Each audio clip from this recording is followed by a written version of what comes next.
Paltrocast. Bárbara, Fernando, a pleasure to be speaking with both of you.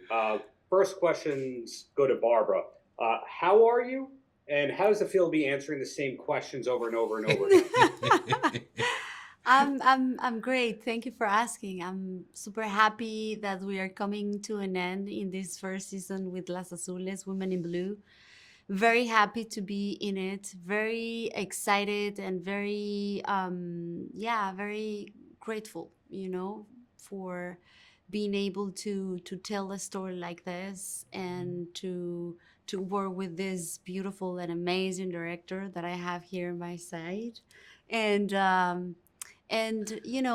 try to answer some different answers sometimes, but it is part of the work. Well, that wonderful director, showrunner, Fernando, a pleasure to be speaking with you again.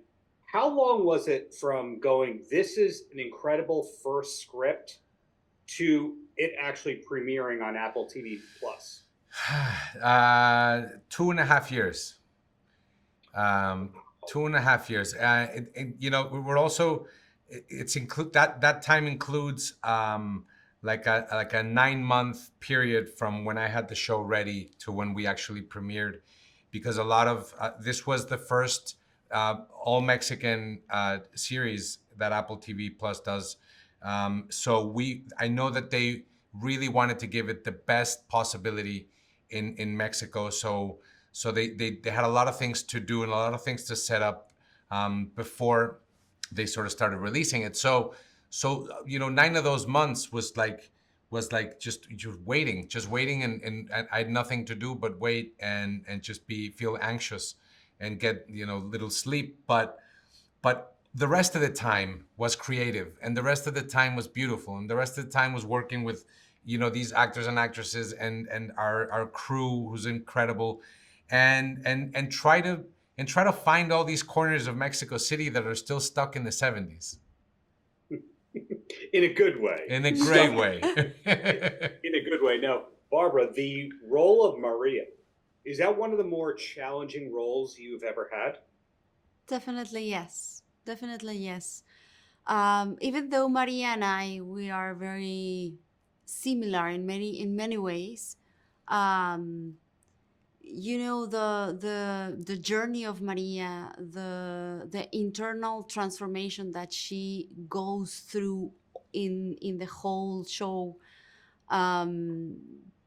from this woman who was limited by what society allowed her to be, from a woman who discovered her true potential in society and wakes up a dream that she just forgot, and bring it back here in the present and give it a chance to dream like that, to being a detective, to solve cases and solve crimes and all this. This is a tremendous arc. I think it's the best arc that I have ever done in a character. It's amazing, and I really I feel very I had a very similar arc in my life. So I'm very honored to be able to do Maria. Sometimes you find out that actors and actresses, even if they are a lead character, they don't have the whole season, meaning they approach every script differently depending on what it was. When you started episode 1, did you know what was going to happen in episode 10? Did you have the script at that point? Not really. No, not really. No, I had an idea because my husband was the writer and the creator, but I didn't really know what is gonna happen. I started since we're doing the filming, I was reading the next one, and then the next one is when it's gonna happen, what is gonna happen now. So it was very excited that part. Right. Now, Fernando, you've been very prolific, very active through Lemon Studios. Are we allowed to know what's next? or is it all Women in Blue, Las Azules forever, and that is your last project? Well, it wouldn't, that doesn't sound like such a bad ending for me.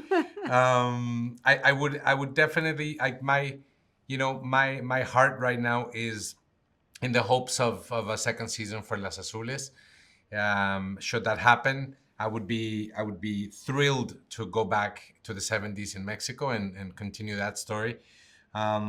However, yes, I've sort of, I have to keep finding stories and keep discovering different things that I could get into, and there are a few stories that I've been tackling.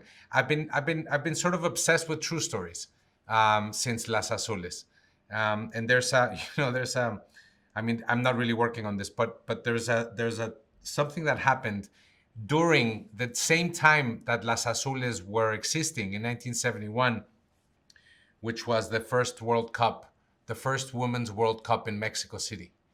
Mm-hmm. And this was a tremendous, tremendous year for women in Mexico, because these women not only filled the Azteca Stadium four Mm-hmm. times in 1 week. They filled it four times, 120 seat stadium, but also they ended second place in the world, when the Mexican national team, the men's national team, has never done anything above the top 16, and it's also a story that very few people know. It's a very forgotten story.